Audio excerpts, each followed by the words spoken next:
और खेती बाड़ी में कुछ नहीं हुआ तो और कुछ नहीं सोचा कि कुछ और कर लिया जाए कि और ये कर लेने के लिए उतनी पूंजी नहीं थी, कोई रोजगार धंधा नहीं है, व्यवसाय और नहीं है, पूंजी नहीं है। 2000 किलोमीटर, 1500 किलोमीटर, 2200 किलोमीटर दूर जाकर मजदूरी करते हैं। उनको यहीं पर रोजगार अगर मिल जाता तो बड़ी अच्छी बात होती। ये चूक सारी गवर्नमेंट से हुई है। मानो कि आप यूपी के मुख्यमंत्री बन गए, क्या करेंगे सबसे पहले? हमारी प्राथमिकता होगी विकास और क्राइम कंट्रोल। नमस्कार, आप देख रहे हैं द राष्ट्रम चुनावी यात्रा को लेकर हम आ गए हैं राम जन्मभूमि अयोध्या में। राम की नगरी है और सरयू का किनारा है। ठंड का मौसम है और चुनावी गर्माहट भी देखी जा रही है, मगर ठंड कहीं ना कहीं हावी है। इस ठंड को दूर करने के लिए एक चाय यहाँ पर मिल रही है। क्या नाम है आपका? किशन कुमार मिश्रा हमारे साथ हैं, जो नींबू वाली यहाँ पर चाय बना रहे हैं और कह रहे हैं कि ये बहुत ही पुरानी यहाँ की एक चाय है जो ये बनाते हैं। भैया, कैसी चाय है जरा हमें बताएंगे कि ये शहरों में तो लेमन टी मिलती है, तो उस लेमन टी में और इसमें मसाला टी है जी ये। हाँ, इसको हम बना रहे हैं और एक आपको चखा रहे हैं। ये मसाला डाला और अब ये हम इसमें लेमन डाल रहे हैं। लेमन डालने के बाद हम आपको देंगे और आप इसका टेस्ट जायका हमें बताएंगे कि ये कैसे आपको लग रही है। जी, हम तो लेमन टी तो पीते हैं जो घर पे बनती है। इसका भी टेस्ट एक बार हम कर लेते हैं। ये जलजीरा टाइप में मसाला है और नींबू का तो स्वाद आना ही है क्योंकि नींबू डाला ही गया है। मगर कुछ भी हो, गर्म है, नींबू है, तो आज के समय में ये थोड़ा हेल्दी भी है और अच्छा भी है। भैया, आप खड़े हो जाएंगे? भैया, मुझे ये बताइए कि ये इस तरह की चाय हमने जब देखा तो हमको लगा कि नॉर्मल चाय होगी, तो ये अलग तरह की चाय है। कैसे ये तय हुई, कैसे तय आपने ये शुरू किया? ये गांव में हमारे गॉडफादर इसका फार्मूला जानते थे और उनसे हमने सीखा और बताए, उसके बाद हम बेचना प्रारंभ किए हुए हैं। तो कितने समय से आप ये कर रहे हैं? हम तो 1 साल से कर रहे हैं अभी। 1 साल से मतलब पहले क्या करते थे? और पहले आप खेती बाड़ी करते थे, गांव में अपने रहते थे। बगल के हम रहने वाले हैं, यहाँ से 25 किलोमीटर दूर थे। और खेती बाड़ी में कुछ नहीं हुआ तो और कुछ नहीं सोचा कि कुछ और कर लिया जाए कि और ये कर लेने के लिए उतनी पूंजी नहीं थी और थोड़े पूंजी में अपना ये काम जो हम जानते थे, लघु उद्योग है अपना, लगे हुए हैं। राम की नगरी में अपना कुछ मिल जाता है जिससे जीविका चल रही है। कौन कौन है घर में, परिवार में, और जितने में जो आपकी आय है उससे हो जाता है?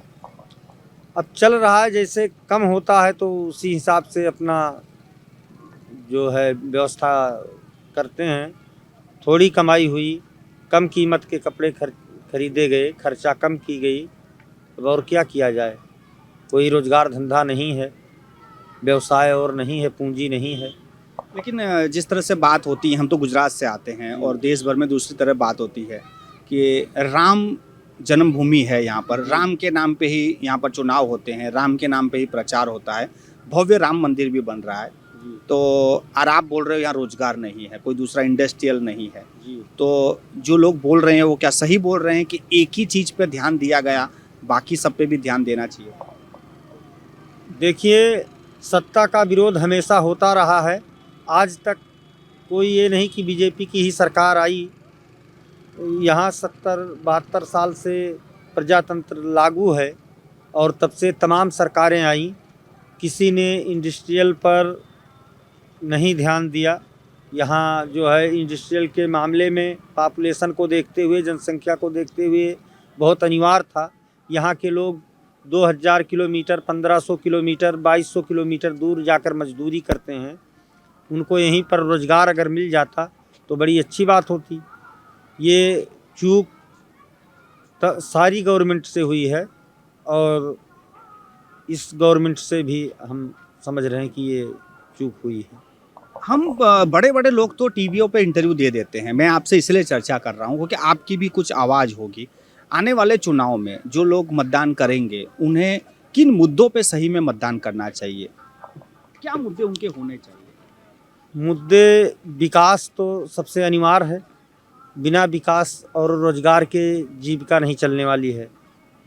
और उसके बाद राष्ट्र दूसरा प्राथमिकता होना चाहिए, क्योंकि विश्व में हमारे हिसाब से हिंदुओं की जनसंख्या 12 से 13% के बीच में है। क्लियर मैं नहीं बता सकता हूँ, पेपर में मैंने देखा था। पूरे विश्व के अंदर हिंदुओं की जनसंख्या 12-13% है और हिंदू राष्ट्र एक भी नहीं है। कितना दुखद है, इस्लामिक राष्ट्र 50 से ऊपर हैं। हिंदुस्तान से ही निकल करके 2 इस्लामिक राष्ट्र बना दिए गए हैं, पाकिस्तान और बांग्लादेश। वहाँ कितने खतरनाक कानून लागू हैं, शायद पेपर, टीवी, समाचार पत्र में देखकर आप लोग स्वयं सोचते होंगे कि कितना दुखद है ये। प्राथमिकता क्या है, हिंदू राष्ट्र बना देना या फिर आप जैसे लोगों को पहले रोजगार दिया जाए? पहले हमको सुरक्षित करना, क्योंकि जब आप लोग पढ़े लिखे आदमी हैं, इतिहास देखिए कि 10,000 लोग जब इराक ईरान से आए थे तो यहाँ 10 करोड़ हिंदुओं को तहस नहस कर डाला था। करोड़ों महिलाओं और बच्चों को गुलाम बनाकर लेकर के चले गए थे। आज उन्हीं के द्वारा प्रताड़ित हिंदू जो कन्वर्ट हुए, मुस्लिम बने, वो 2 देश इसमें बना करके तैयार कर दिए हैं। और यहाँ पर फिर उनकी 30 करोड़ से ऊपर जनसंख्या इस समय जा रही है। नए मतगणना में अगर किया जाए तो ऐसे स्थिति में देश को किसी न किसी हिसाब से सुरक्षित करना ही पड़ेगा। जब तक लोग नहीं सुरक्षित होंगे तो हमारी फोर्स है, कुछ जो भी है, ये है अगर ऐसी स्थिति पहुंच जाएगी जब लोकसभा विधानसभा में उनकी संख्या काफ़ी हो जाएगी और यहाँ अंदर देश के अंदर का माहौल गड़बड़ करने के उसमें वो पहुंच जाएंगे, फिर कंट्रोल कर पाना आसान नहीं होगा। मान लिया जाए कि आप विधायक बन जाओ, आप राज्य के मुख्यमंत्री बन गए, सबसे पहले क्या करेंगे? मुख्यमंत्री के हाथ में तो ये पावर होती नहीं है जो हम कह रहे हैं। चुनाव अभी जो हम चर्चा कर रहे हैं वो मुख्यमंत्री की चर्चा है। मानो कि आप यूपी के मुख्यमंत्री बन गए, क्या करेंगे सबसे पहले? अरे उतना तो हम पढ़े लिखे नहीं हैं कि मुख्यमंत्री को क्या करना चाहिए, कैसे करना चाहिए, लेकिन विकास और उसके बाद में जो योगी बाबा किए, क्राइम कंट्रोल हमारी प्राथमिकता होगी। विकास और क्राइम कंट्रोल, ये आपकी बात है जी। बहुत बहुत धन्यवाद हमसे चर्चा करने के लिए। ये थे लेमन टी कृष्णपाल जी और जानकारी दे रहे थे जिस तरह से चुनावी मौसम अब धीरे धीरे तेज हो रहा है, सर्द भी तेज हो रही है, मगर चुनाव की जो गर्माहट है उसके सामने ये जो चाय है ये बहुत ही खूबसूरत टेस्ट दे रही है। हम ऐसे लोगों से चर्चा कर रहे हैं जो जमीन से जुड़े हुए हैं, जो देश की बात करते हैं, राष्ट्र की बात करते हैं, और यदि वो मुख्यमंत्री हों तो वो विकास और सुरक्षा दोनों पर बात करेंगे और वो कार्य भी करेंगे। ऐसी इनकी सोच है। आने वाले चुनाव में सभी मतदाता मतदान जरूर करें, किसी को भी मतदान करें, मगर मतदान अवश्य करें।